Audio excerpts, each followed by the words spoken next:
Okay, so just, all right. Hello, everyone, and thank you for joining our parents panel today. I am super excited that you're all taking time out of your busy day to join us. And so hopefully that you find this panel exciting and informative. And so just a few housekeeping things before we get started. Please, at any time that you feel comfortable, turn your cameras on and come off of mute, and feel free to write in the chat. You can ask questions, make comments, and if there is something that you don't feel comfortable sharing to the group, go ahead and write to me anonymously, and you can do that by hitting the drop-down menu and hitting Nicole Felter and send me the message. And as you see, this is being recorded, so we will send the link after. So don't worry about taking notes or anything, because you can always come back to this. So without further ado, let's get started, and I will kick this off to Amy first. And so Amy, can you please just introduce yourself and tell us a little bit about you and 10 Lab? Yeah, sure. So my name is Amy Henderson, and I am the founding CEO of a company called 10 Lab. And we are a consultancy that works to optimize the workforce for working parents. Should I say more, or is that good? As much as you want to say, or as little.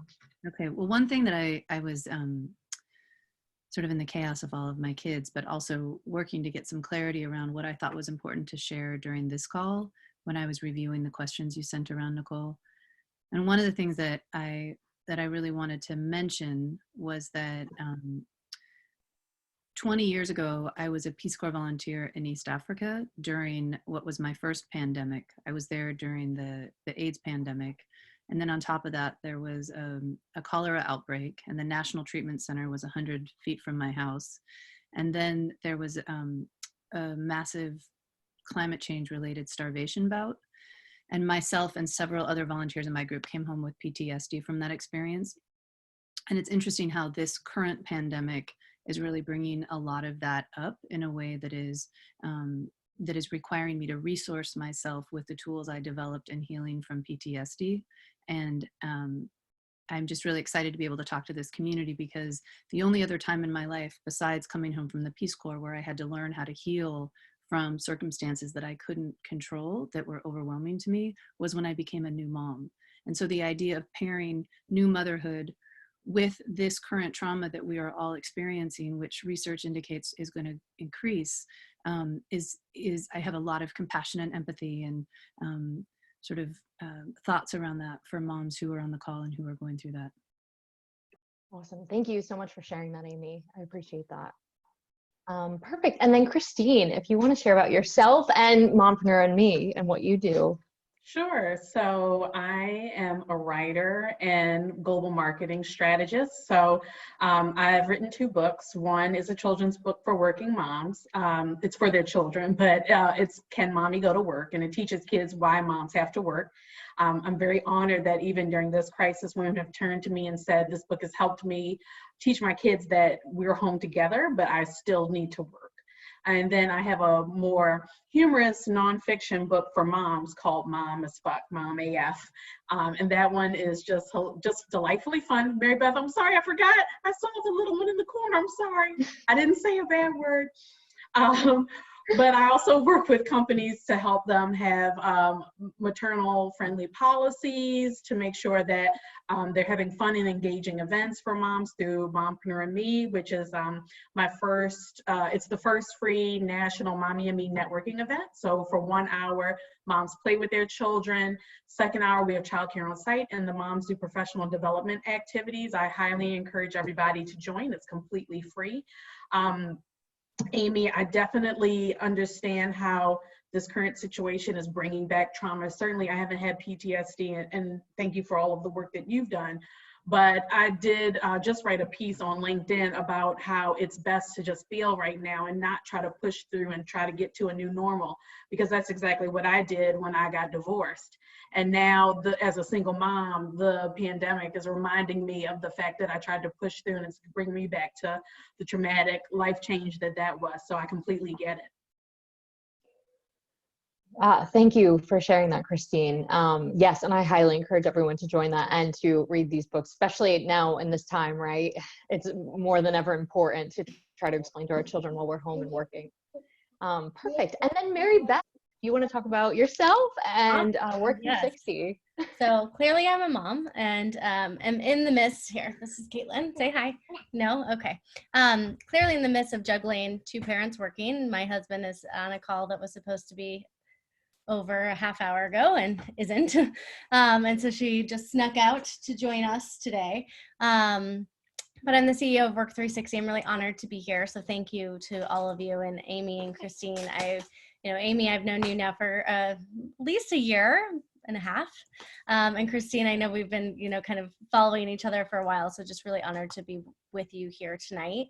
And what we do is we're a career development platform for working parents. We really support the transition, kind of to what both of you have spoken about. I think becoming a parent is a huge identity crisis oftentimes, and a real challenge, especially when you go from being this working professional to now becoming this working parent. And so that's really where we focus, is in that transition, and then building a career and family strategy that works together for the long haul, because it changes, right? And things are constantly you're going through these moments and you're having to make these decisions. And this pandemic is only highlighting and exasperating all those decisions and all of those choices that we have to make every single day around work and family. And it's just really putting us kind of smack dab in the face of it. And so I think being able to have this opportunity to really connect with each other, to share, to resource together as well, but to also just feel and be okay kind of in the moment with where we're at, and having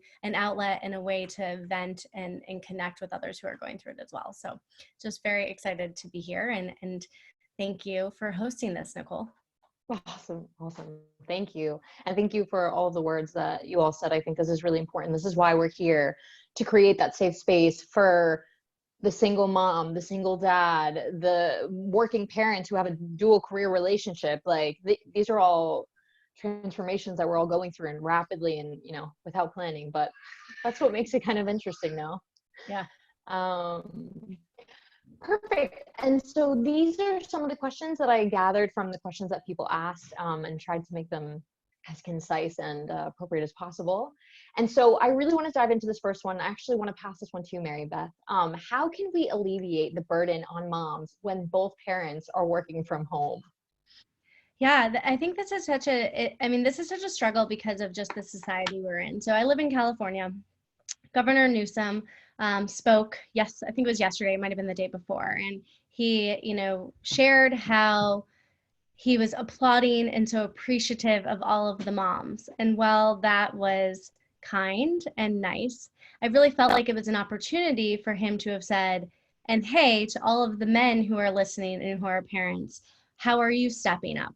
What is one more thing that you can be doing to enable and support the woman in your life and their career, and ensure that they're supporting each other? And so I think, unfortunately, our society is still very reflective of a traditional family unit that doesn't really exist anymore. And so, we are putting this pressure on women and moms to step up and be the person who's in charge of online learning, and who is really taking on the mental load of the household, and who is also doing all the research right now so that they're keeping their family safe, and probably doing all of the cleaning too, right? So I think there's a lot of additional things that are happening, and one of the simplest things that we can do is expect men to step up, right? And to not excuse it. And so in our own relationships, if you're part of a dual career couple, is to really just, start to speak up for yourself, advocate for your needs, advocate for where you need men to take ownership, not to help you. Don't hurt yourself, but to take ownership, right? Like, in very simple ways. And I think going beyond that, it's also advocating for men to speak up about the challenges that they're facing at work as well. So are they talking about the fact that they have someone popping into their video chat? Are they sharing that they're like having a having to get off a meeting early to go make dinner or whatever it is? And so I think if we can get men to start talking about it, there's really an opportunity to break down some of those barriers and to reduce some of that stigma. And, because working women, and particularly working moms, have a lot of support around them, right? We have it all juggled out and planned out and scheduled out with all of our help in place, and that help isn't here right now. And so when we don't have that help, we need to be speaking up for what we need, because otherwise we're going to burn out very, very quickly, because none of us are sleeping. I know, Amy, you're sending emails at 1 a.m. So we all need to really focus on kind of getting back to basics and advocating with our partners, if you have one at home, about what you need them to do. Definitely. And I want to pass this to Christine next. So I completely agree with Mary Beth. I think that it is both sides. It is women being comfortable enough to speak up for themselves within their household and speak up for themselves in the office. And I think that men also do need to recognize that we don't live in the 1950s, 1960s household anymore, and women should not be responsible for so much of the household duties. I think that it does also include the idea of men being comfortable with being a working father and what that looks like and how we have to balance that in the workplace. That's something that they should balance as well. There is a bit of trying to hide your identity in the workplace. And I feel like this pandemic, while we don't know what the new normal is, it has definitely uncovered the fact that we are all working parents in some capacity, and we need to show each other a little bit more empathy and in the fact that we are parents. I think that has existed before. It certainly, hopefully, fingers crossed, will exist moving forward. So that hopefully men will step up and feel a little bit more comfortable saying in the office, I'm sorry, even though the pandemic is over, I'm still a working parent. Or I'm sorry, even though I'm not a single parent, I still do need to step up in my household. Totally. And Amy, do you want to chime in there as well? Yeah. So Mary Beth and I are part of this collaborative of mostly female founders who are innovating around caregiving. We call ourselves the FamTech Collaborative. And one of our members has started a business called Persisteny, which is really around actually tracking the hours that both genders, or same genders, both parents, both partners invest in caring for the children in the house, by way of just saying, hey, look, this is how much time I spent preparing dinner. This is how much time I spent doing bath time. This is how much time I spent, getting them to brush their teeth and teaching them to floss, and actually tracking it by way of saying, this is labor. This is how much time it takes. And we're going to get to equal on this. And I think that is such a brilliant way to begin to make visible what has been invisible for far too long. And since we've been at home, I'm in an interesting situation, which I won't share too much about, but I'm in this house in shelter in place with the father of my children. And we have this arrangement that actually was his idea, that on one day he makes all the meals and does all the dishes, and on the other day I do all the meals and make all the dishes. And it's been really great, because he now is like, wow, this is a lot of work. And I'm like, yeah, it is. Sure is. It's really a lot of work. And when it's super clean like that, like you do all of it and I do all of it, then there's not, what I'm realizing is that there's not these sort of gray areas that crept in before, where it would sort of be like, well, I would sort of do all this while he was doing that one thing. And now it's like, oh, no, you're doing all of that on your own. And I am excited to continue to find other areas where we can do that together, where we can really begin to measure and track and monitor and value that this is labor, both in our individual units at home, but in our society more broadly. And another founder that's in our collaborative is the CEO of a company called Clio, and they're a parental benefits company that basically employers can pay for their employees to have souped up benefits for themselves during the sort of like from pregnancy through the first 5 years of their child's life. And it's for the parents, it's not for the children. And what I was just talking to SJ, their CEO, yesterday, and she said that because of COVID-19, they have just expedited and closed 2 major clients that they anticipated would be a very long courting process, because what has happened with COVID-19 has made it imperative that employers begin to recognize the needs of working parents. And Christine, I agree with you. I hope that this continues moving forward and that we begin to really take the veil back on the labor of caregiving, and that we begin to recognize and value it. And the last thing I'll say is that my company, 10 Lab, our whole premise is that the skills you develop while showing up for parenting are critical for success in our modern leaders. So not only is the work real, the work transforms us. Yes, I want to echo everything that you all said. It's so true. And I think I saw an article that said that a woman's workload now with the whole crisis has doubled. And, talking to one of my coworkers, she was mentioning, it's just so much easier for women to be like, no, I'll just do this because I'm so used to this. Like, I know how to do this, whether it's, getting the kids dressed or whatever. And it's just so easy to get stuck in that routine. So it's so important to reach out to your partner if you have one and try to make that balance. But yes, echo to all of that. And I do really hope that this transforms us as a society. And I'm super excited to hear that, companies are realizing that, parents need these benefits, especially now as we're seeing like they're working from home with their children. So, they are popping up in the webcam, and how can we better support them? And we'll talk about that a little bit, but that's exciting to hear. Perfect. And so the next question, sorry about that. Okay. Many of us are nervous, whether it's losing a job insecurity, or just the state of the world. How do we explain this to our children without attaching our anxiety to them? And I want to kick this actually to Amy first, given your background. Yeah. Well, first I would say it's kind of inevitable that we are going to transfer some of our anxiety to our home unit, and just, be okay with that. That's my first thing. And just this morning, my 8-year-old, we call her our little empath, because she basically sponges up everybody's feelings all around her. And sometimes she can't distinguish them from her own. So she's our little empath. And this morning I was really agitated. I had a work thing that was really challenging, and I had the kids sort of all on me. So Mary Beth, I feel you.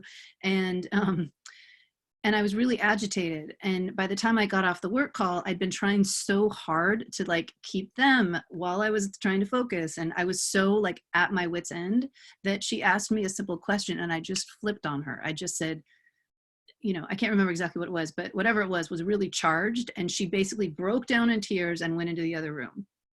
And I had that moment of shit, right? This is the thing you never want to do, but of course you're doing it. And it's not, by the way, the only time I've done that, even in the last 24-hour period.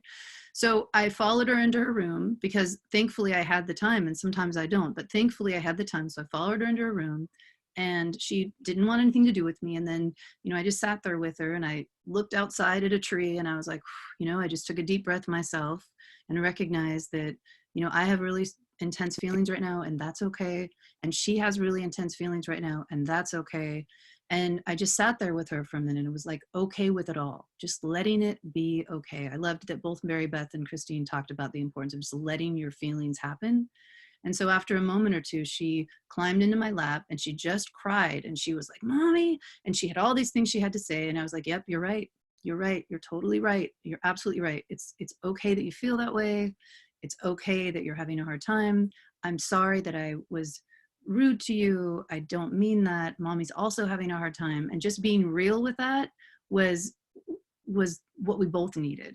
And so I would say it's less about trying to keep it from our children and more about letting our children know that it's going to happen, and that we love them, and that we have our feelings and they have their feelings. And to the best of our ability, if we can put our feelings elsewhere, great. But right now, let's be kind to ourselves if we can. Totally. I think that's so true. And I think it's important to remember too, I think sometimes we forget that they're not little adults. And so we kind of expect them to just go with it while they're harboring all of these feelings too, And so with that, I will pass that to Mary Beth.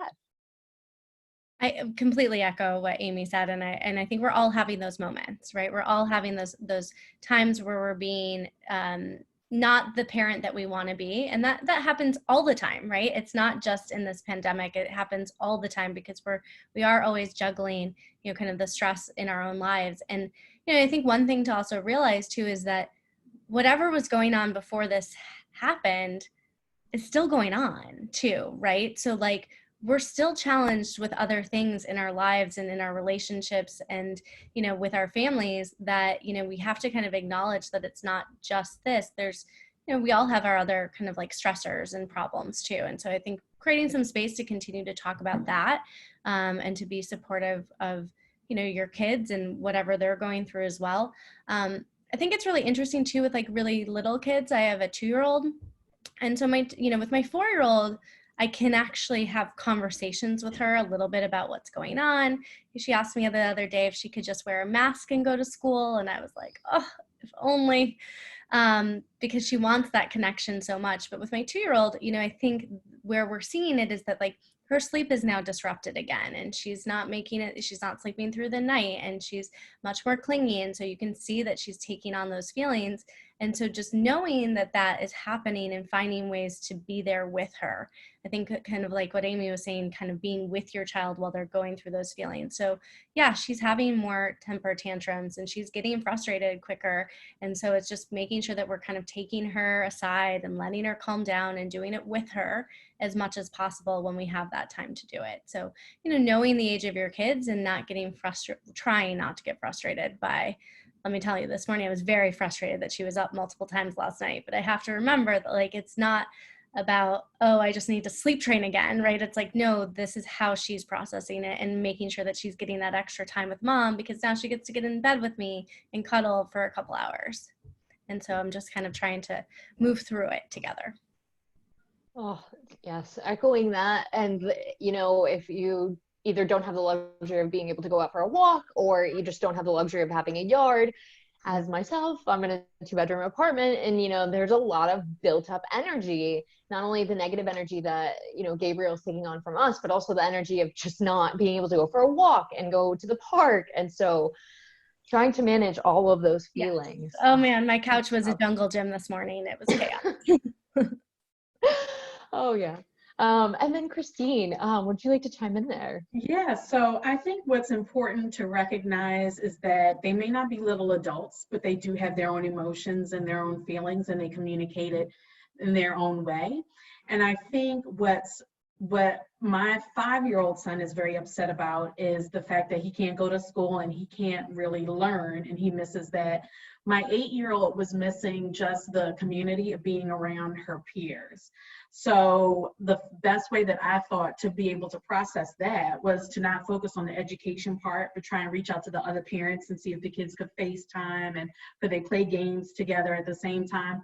And it's interesting, I was overhearing my children playing a video game. They were playing Roblox. They were playing the game. You know how these kids do now. They play it and then they watch it at the same time. So they were watching a YouTube video of kids their age playing a video game, and the kids have a live feed that goes as they play the video game. And they were reading a comment from another child saying, "Thank you for playing video games and keeping things normal. This helps reduce my stress related to coronavirus." When I tell you all of the kids from playing to watching couldn't have been older than 10 years old, but they were talking about how doing something together in a community, even as simple as video games, manage their stress. They have their own anxiety right now around the pandemic too. So it's very important that we recognize that and not berate them for however they choose to cope either, because we're trying to cope as parents too.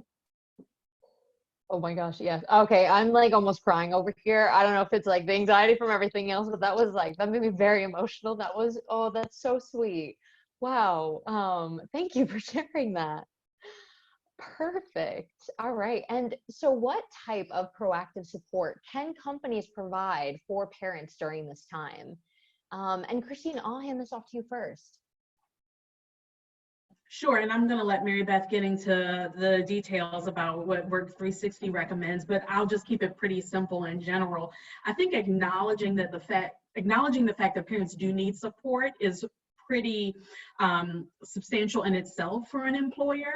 So something as simple as sharing best practices about virtual work, or the importance of taking breaks and getting fresh air if you can, or just managing expectations and managing remote work styles. What makes you most productive? Even that is very helpful.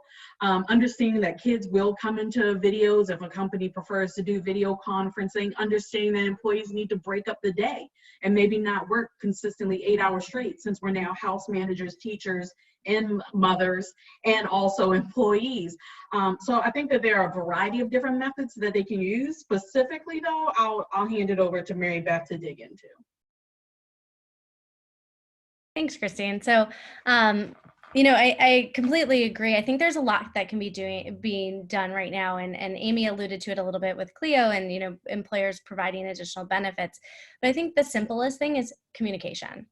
Right now, people need to have understanding and empathy and communication. It's kind of, not that we're traveling right now, but it's that idea of you're sitting on the plane, on the tarmac, and you're waiting and you're waiting and nobody's saying anything, and it just builds that anxiety. But if the pilot gets on and just simply says, hey, we don't really know what's going on either, but we're in it here with you, like, the pressure on the plane just goes down. Everyone's anxiety levels goes down.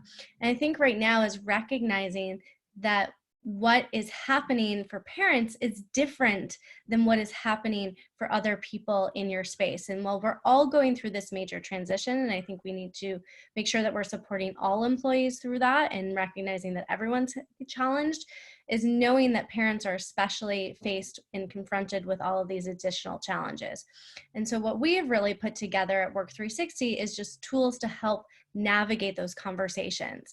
So it's not necessarily like, this is exactly how you should do it and how you should structure your day or your time or how you should work with your employer, but how are you having those conversations? How are you opening up that communication channel between you and your manager, you and your team, you and your clients, as well as then on the home front, you and your children, you and your spouse or partner if you have one, right? Like, so it ends up being about being able to manage expectations. To your point, Christine, is, you know, what are the deadlines? What are they reasonable? You know, are we being really clear about how we're delivering work right now, and recognizing that it doesn't need to be done immediately, which is, I think, a cadence that we're typically used to. And we always talk about this in normal life, non-pandemic, pre-coronavirus, right? That parents struggle with the fact that we're expected to parent 24 hours a day, 7 days a week, and we're expected to be the ideal employee 24 hours a day, 27 days, 24 hours a day, 7 days a week. And that's already a juggle, but now this is literally happening in our homes at the same time. And so being really mindful of that and creating the space to support employees. I think in addition to just the conversations and opening up that piece of it, is also creating space for the working parents to come together, to allow them to have an opportunity to connect with each other, to recognize that they need some support in virtual space to be just lifted up and also vent a little bit too. And so that's another thing that we're doing, is really just helping companies kind of create that space so that they can support those working parents. So, yeah. Totally. And Kelly got a new role. That's amazing. Congratulations. But also another transition to add to it. Just want to shout that out. Yeah, I'm going through the same, I'm moving into the marketing team, and so I'm facing the same thing. Luckily, I'm used to already working remotely, so that's one factor to take out, but it's definitely not easy to have another thing thrown into the mix, trying to learn new things.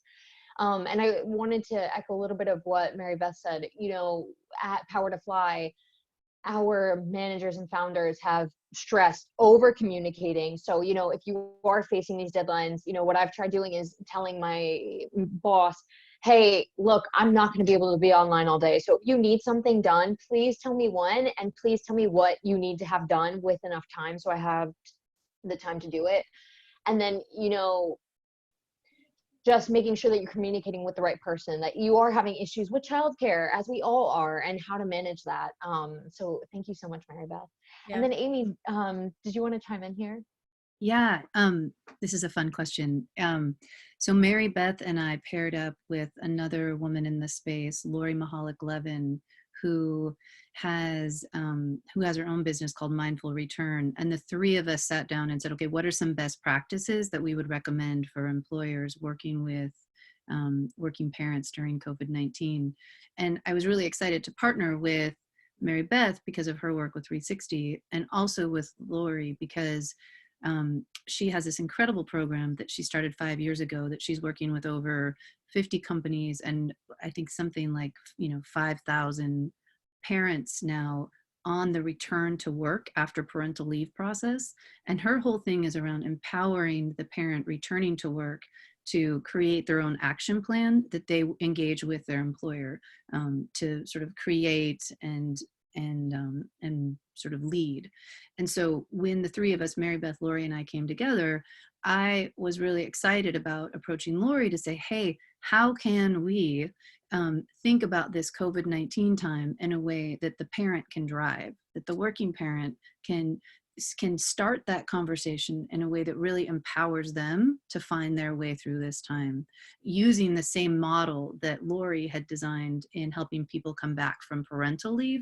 How can we think about that as a template for engaging with people who are working during COVID-19? And so some examples of the things that we put out were, look, let's help employers by saying, look, these are generally the hours that I'm going to try and be available. These are the hours that I will not be available. So don't expect me to be able to be available. And maybe I might be, some miracle might happen. Somebody might accidentally take a nap or whatever, and I might be available to be online then. But this is when I'm going to try and be responsive. And these hours I am not going to be responsive.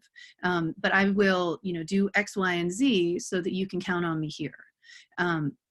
And then I think, so about the point of communication, the other thing that we think is really critical is to say to your manager and your team and your employer, like, what are the real top level priorities that you want me to focus on so that I'm not wasting this precious time that I have on things that aren't critical.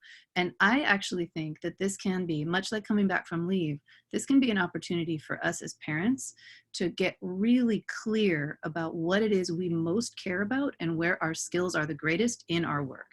Because now that our time is so condensed and our capacity to work during hours is so much less than it was, what we're doing has to be something that is core and central to our gifts, critical to the companies we're working with, and something that we can do quickly and well. And so finding that sweet spot is actually an incredible opportunity for us and our employers to make best use of us.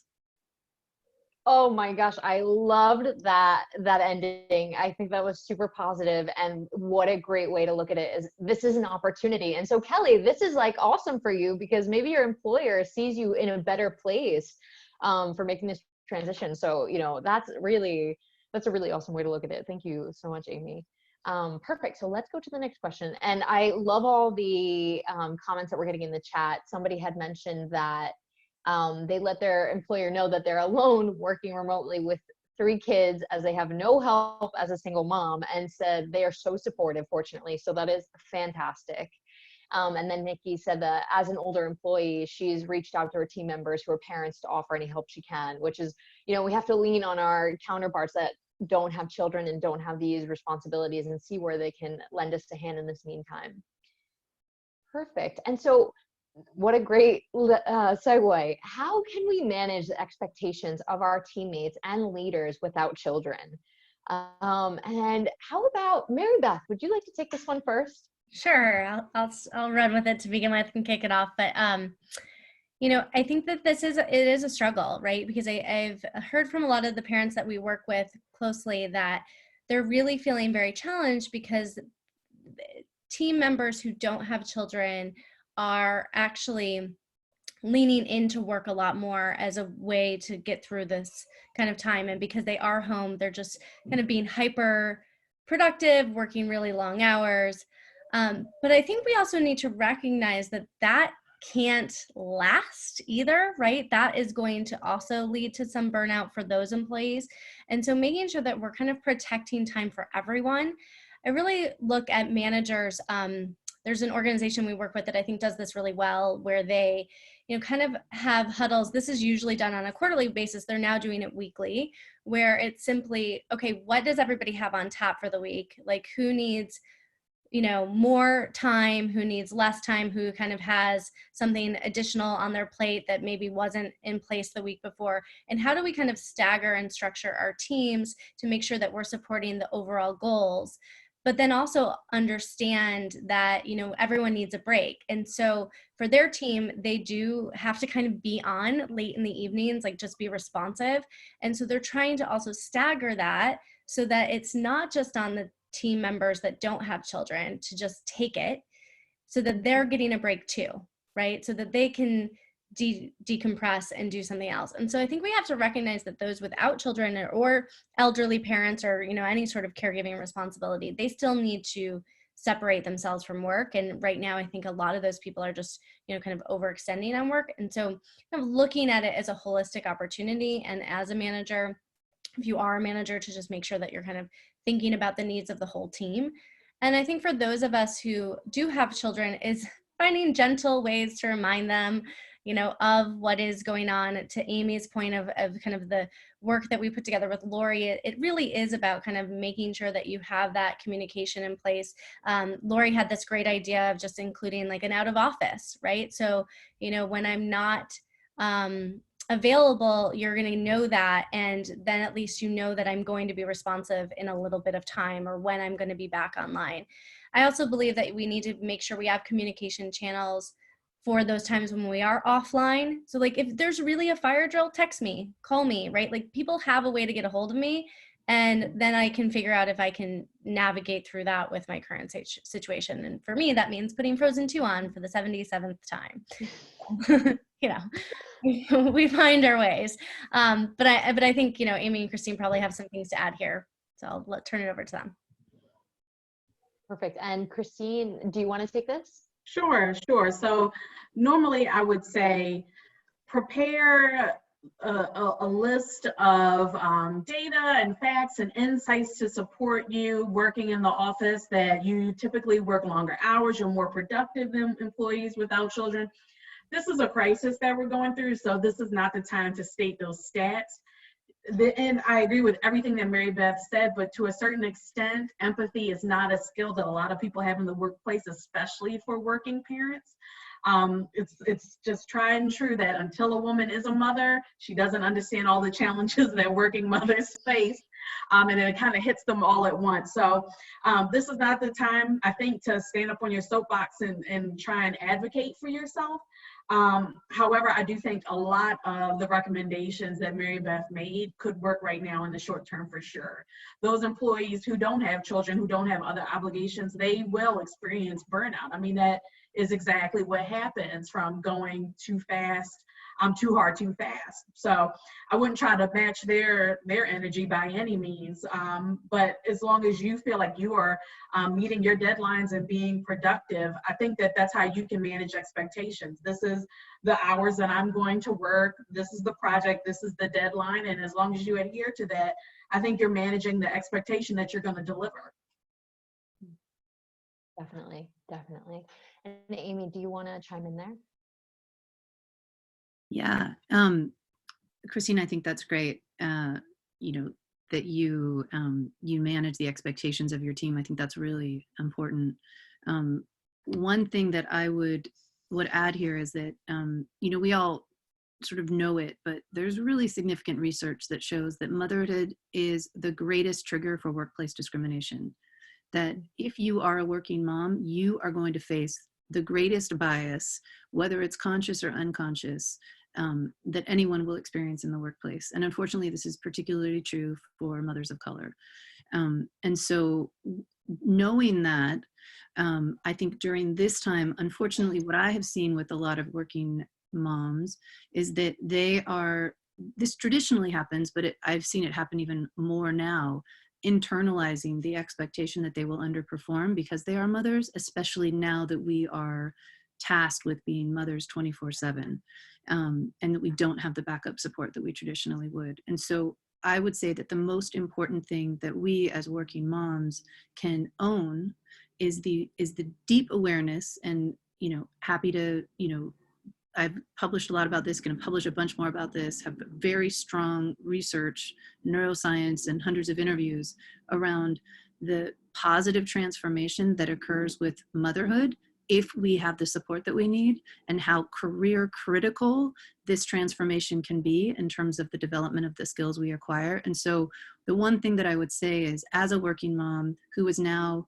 a 24/7 mom, do not undermine your own expectations of yourselves, and don't undermine your expectations of yourself to your team. Do not think that you will underperform because of what's happening right now. Like I said earlier, you might have less hours to work and you might be distracted more than you would be otherwise, but this can actually be an opportunity for you to get really clear about what you can do well and to communicate effectively that is what you have the capacity to do, and to advocate for yourself around that. Do what you do best and let everything else, communicate with your team that's, if you have that capacity, which I think we all do, we can really dig deep and put on our big girl panties right now and get really clean and clear about what we do well and position ourselves to do that.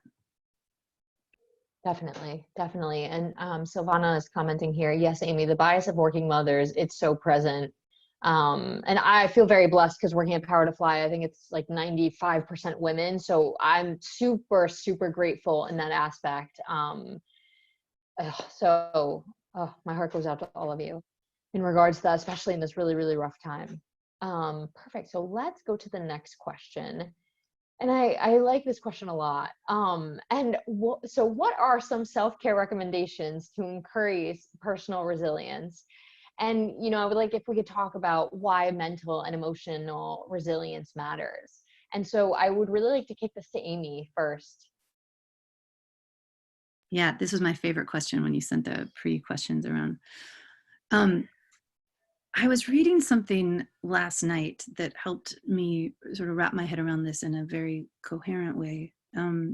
They were talking about how in the face of trauma, there's different responses that we can have as humans.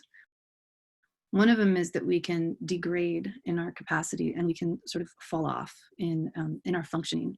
And just to be real, I think that's natural and human for all of us. I don't know about you guys, but I've been eating a lot of bread and butter like all day long.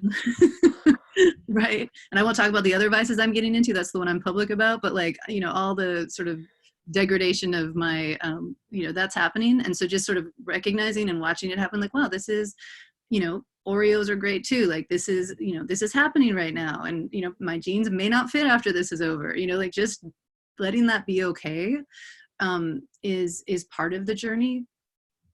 So that sort of, self-care is, feeling and accepting and being real with what is. That's one part of it. But that it's really important also to recognize that while we might have these moments where we fall into old habits and old patterns, and maybe those moments last all day long for several days in a row, that there is also something deeper happening. There's some transformation that is available to us in this moment, and maybe we can't actualize it right now, but we can recognize that it's a portal, it's an entry point, it's an invitation to really look at our lives in a much more honest way. What is really working in our lives and what is really not working, and what old wounds are coming to the surface that we thought we'd healed that need more tending, and how can we take this time to look at them, to make peace with them. One of my most sort of beloved mentors is a Vietnam vet who has spent years working with vets who've had a lot of trauma, and he said to me, Amy, we know, all the great cultures around the world know that when you sit in the center of your wound and you come to know it and you make peace with it, that your capacity for greatness expands. And so when we are going through this very traumatic time, which I think from what I've heard and what I'm experiencing is particularly hard for working parents, when we're going through this traumatic time, just sort of making peace with the fact that is what is happening, that we are all having a really challenging time right now, and being kind to ourselves in the face of that, and finding areas where we can step outside of that moment and recognize the potential for transformation. So I saw a bunch of people talking about like going on the runs and exercise and meditation and whatever practices and tools you have available to you, to lean on those, because those are the moments when you step out of the heat of it, when you step out and you have those moments to dig deep into whatever practices you have, that's when you can recognize the transformation that's available to you. And it's critical that we do that if we want to use this as an opportunity for growth. That was so beautiful. Oh my gosh, that was really, I'm feeling really inspired by that and feeling like getting really a lot more into my anxiety because it's something that's there that I'm like trying not to get into by eating a bunch of Oreos and a bunch of brownies. So that was really beautiful. Thank you for that. And then Christine, I will pass this to you. Yeah, guys, and don't feel bad about that because I've been eating, I actually put in the LinkedIn post and I will share with Nicole so she can share with everybody that I've been eating Heath bars like crazy. Heath bars, Oreos, you name it, whatever I can get my hands on. And it's interesting, I'm a global marketing strategist in the food and beverage industry, and we've noticed that no one has decided to focus on the perimeter. So not a lot of fruits and vegetables. Everybody's grabbing the shelf stable and packaged food. And the only thing that's left at grocery stores, and I was a vegan, is vegan food. So in times of crisis and need of comfort, everybody goes back to meat. So don't worry about it. I completely think that Amy is a genius, and everything that she said, I would echo. I think that you know you best. So my only answer to this is the world is trying to say, and I've seen this meme going around, if you haven't started a new business or been productive or lost weight or whatever during this time, you've been stagnant and lazy. And that's not necessarily true. You know you best. You know how you cope best. You know what just the level to take you to a downward spiral or to let you get to that invitation, that opening of personal growth that Amy was speaking of. And just be mindful of that. Be mindful of the balance between spiraling and personal growth. Do indulge. If self-care is indulging for you and that's how you're coping right now with Heath bars, speaking personally, then do it. But I guarantee you that I haven't lost focus of my goals for the year, my goals for my children. I've managed to not spiral, but I am finding comfort and feeling the moment now. Oh my gosh, yes. And you know what you're saying about not beating yourself up for, not starting a business. Oh my gosh, I can't stress that enough because, I feel like if I didn't have kids, yeah, it would probably be, maybe I would start my own business, like maybe in this time I would take advantage of that. I'm like, I don't have any more time than I did before. I'm still scrambling a million things into nap time, including finishing the work that I didn't do. So thank you. Thank you for saying that and bringing that up. And I will pass this on to Mary Beth. And well, I love that because I completely agree. I think, for working parents, we really do have less hours in this moment, right? 100%, because you're now literally doing it all at the same time and juggling all these expectations. And so I think, to both Amy and Christine's point is recognizing what you need, making sure that you're processing your emotions, but also like turning off things, like turn off social media, take a break, stop following people who are making you feel bad for not being hyper productive in this time, right? Or at least pause it for a moment. I think being really just back to basics, make sure that you're sleeping at least a little bit. Make sure that you are trying to get some movement in your day. Does that mean that you have to go train for a half marathon right now? No, that means you could have a 5-minute dance party in your living room by yourself, right? Like it doesn't have to be all or nothing too. It can just be a little bit a day. And I think recognizing that in this moment, we're coming up with all these plans. I think especially as working parents, we have our schedule, we potentially have our partner's schedule, we have our kids' schedule and all their online learning. And even in preschool, I'm juggling Zoom classes that they have to go to, right? It's preschool. Okay, so, we've got all these things that are happening and it's like, then we're going to fail. We're going to miss that meeting. We're going to miss that thing, but it's just about, okay, the next day and how can I kind of get through the next day and plan for that or readjust. And I think recognizing that we're being resilient now, we're being resilient every single day. And that's what ultimately is going to help us kind of navigate through this, is that constant resilience. And as moms, we're naturally resilient. I think, we have I think what Amy shared with just the way that motherhood and parenthood can change your brain, can change your skill set. We know how to do this. We know how to manage and be adaptable. And I think that's what it is. It's just like adapting in the moment and adapting day by day based on what you need. And if you need Heath bars or you need to watch, Tiger King, which that show is crazy town, whatever it is you need to do, like take that moment, take that break. And then the next day you do something maybe a little bit different, and that's okay. Oh, totally. Yeah, I love everything you're saying. And we're getting a lot of praise in the chat. Juana said, there's always the hope that has gotten her through motherhood. And that is that every morning is a fresh day to try again. And so true, especially when you're thinking about, oh, I'm not being the parent I normally am, like you can start over tomorrow, and Juana also mentioned limiting exposure to fear-mongering headlines. Totally. I'm so guilty of getting caught up in that. And then, Nikki was saying she doesn't have any more time either, so just adapting as best we can, which, like you all said, we're very natural and, we're used to this, not this crisis, used to adapting to the new situations and everything that's coming up. Yeah. Perfect. And so how can you do it all or feel like you're doing it all? How can you balance working remotely, homeschooling, and a passion project?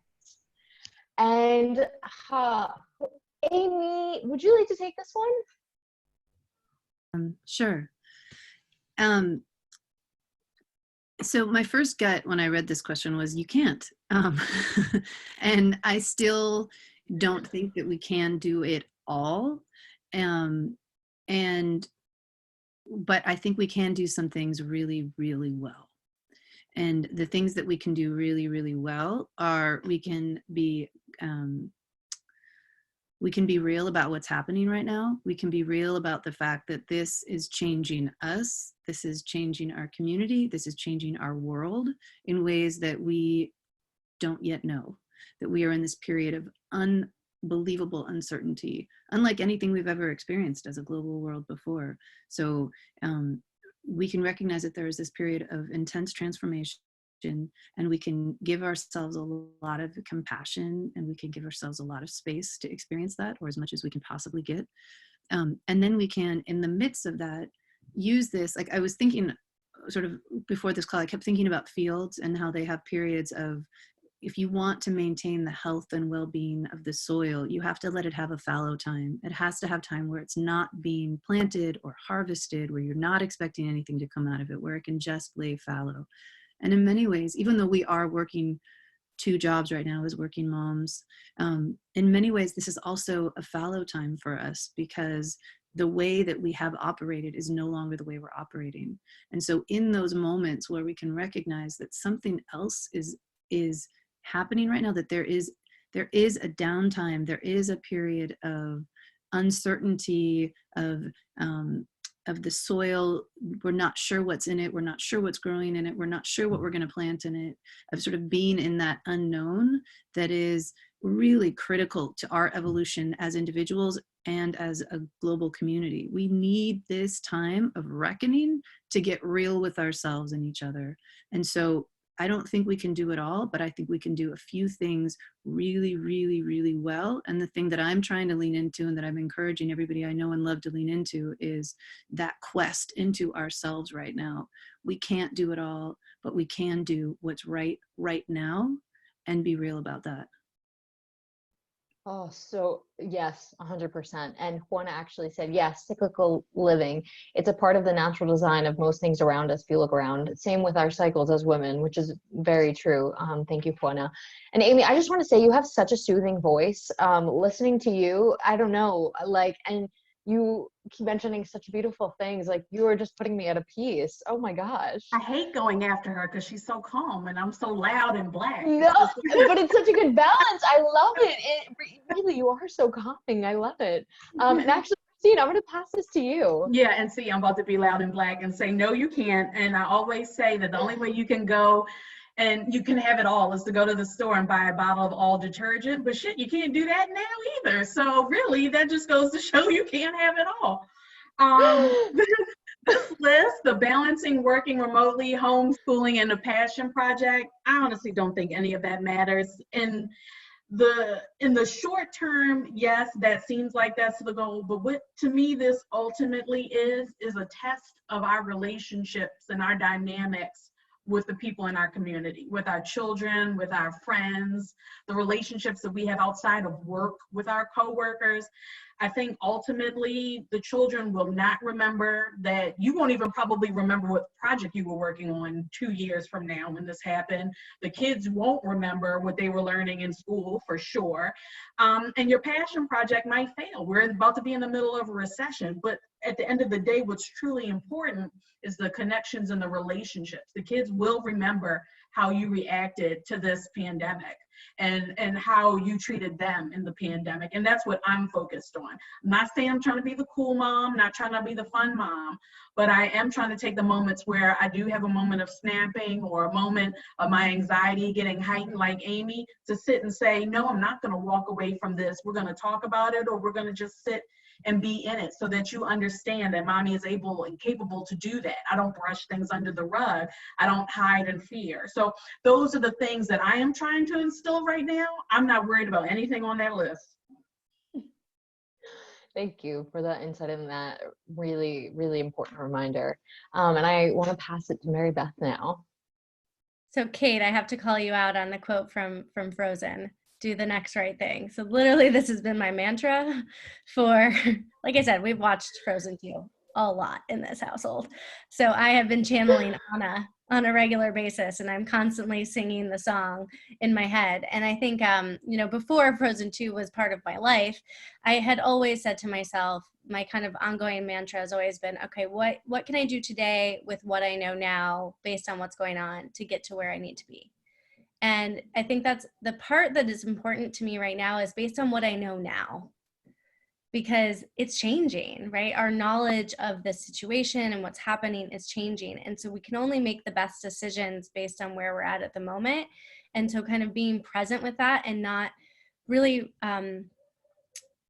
going back and hammering yourself for decisions that you made based on knowledge you didn't have, right? So I think we just have to be really connected to being kind to ourselves in these moments too, and really recognize that we need to be making decisions based on what we know now. I firmly agree with both of them. Balance is BS. I've said it many, many times. I also am not a big fan of work-life integration either. We are seriously integrating at the moment, and it is not fun.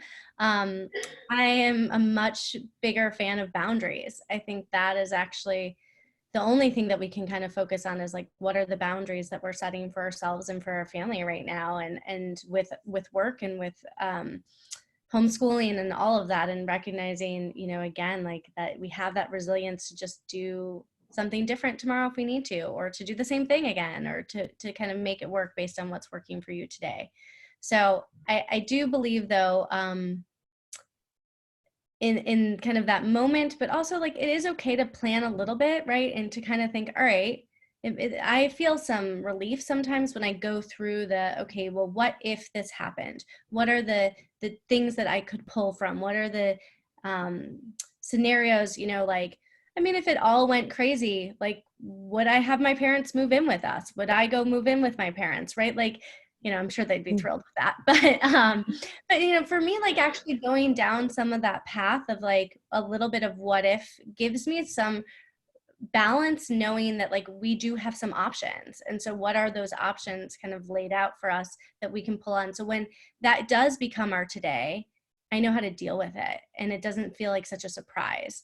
So, I don't think we need to always go down the rabbit hole of that, but just meaning that, we can kind of think and process things in a way that gives us a little bit more, maybe peace of mind, or just, knowing that we're not in this alone, right? To get to Christine's point about it is community, and it is about relationships. Like, who are those relationships that you want to lean on in this time too? So Definitely. And I would want to say a couple things. One, I saw this thing on Facebook that was really awesome, that was talking, it was like 10 years in the future, and the child was asking their parent, hey, do you remember the COVID crisis? Because they were learning about it in school. And the parents like, yes, everyone was going crazy. There was no toilet paper. Like, the supermarkets were nuts. And the child responds, really, I remember making force with you, watching TV with you, and oh my God, I'm getting chills and I'm going to tear up thinking about it. But you know, it's just really special, and I like what you all mentioned about those connections, and I think it is really important. And I know we're about to run out of time. Oh, another thing I wanted to say on that connections is, this is a really great time to reach out to those friends. Like I've been doing that, friends and family members that you haven't had time, now you have tons of time to reach out. Well, maybe you don't, but maybe in those naps you can, or FaceTime with the kids.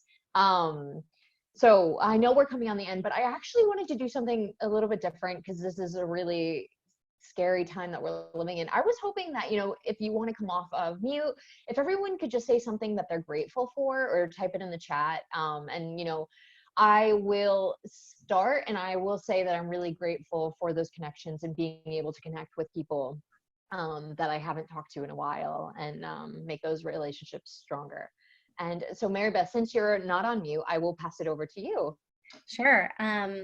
I'm definitely grateful for extra hugs right now. I think just the physical connection with my kids, especially when I'm kind of missing that physical connection with others, has been a place where I've really kind of leaned in. And this is kind of random, but I'm actually really grateful that I didn't turn off my subscribe and save with Amazon, because we have more toilet paper and Clorox wipes than we ever thought we would ever need, simply because I forgot to stop ordering it. So I'm really actually very grateful that my own forgetfulness has kind of actually helped me out. So Awesome. Thank you so much for sharing that. And Christine, would you like to share what you're grateful for? I remain grateful for family and community. My brother has still come over and played video games with me and the children, and we've had lunch and dinner together. And I'm thankful that even in times of crisis, that family remains important to everybody in my family, that we are still as connected as ever. Awesome. And then Amy, I will kick this off to you. Yeah. Well, the thing that comes to mind for me on gratitude is I'm really grateful to all the people who've come before us, who have lived through and forged themselves through really challenging times. And I'm thinking of some of the people that I most admire, people who've navigated through incredible trauma. And for some reason, the person that's coming to mind the most is Nelson Mandela right now, because he spent all those years in prison and came out of it this incredible human being. And it's not that we're in prison. I mean, we have, might feel that way sometimes a little bit. But, to the idea that there are people who've come before us who have used challenges to find the best in them is something that I'm really, really grateful for right now. Oh, thank you so much for sharing. And I know we didn't get to all the questions, so I'm so sorry about that, but I really wanted to share with everyone on the chat something that Mary Beth has provided. So Mary Beth, if you want to just finish off everything and let us know about this.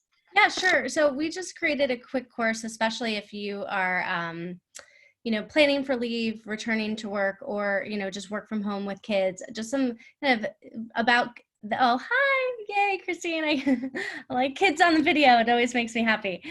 So this is, again, really gets to the core that I was talking about at the beginning of just opening up communication channels. So really helping navigate those conversations. What are the questions that you should be asking? How are you relating to your manager, clients, and at home? So this is really just a tool to use. Really, from a career perspective, it's meant to be about navigating the conversations around kind of the work that you're doing.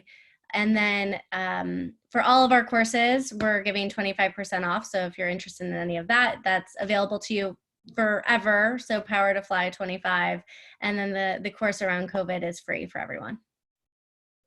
Awesome. And I want to say thank you from the bottom of my heart to everyone that showed up tonight and participated. I know that we're all super busy, and so I'm just really happy that all of you could make it. And thank you so much to Mary Beth, Amy, and Christine for being here. I really appreciate this. I selfishly took some stuff away from this myself. And I want to let you all know that on May 21st, I believe, we'll be having another parents panel talking about the endless summer and how we will be managing our emotions through that. So thank you, everyone. And I hope you have a wonderful, wonderful night. And everyone stay safe, stay healthy, and wash your hands. Bye-bye. Take care, everybody. Bye. Thank you.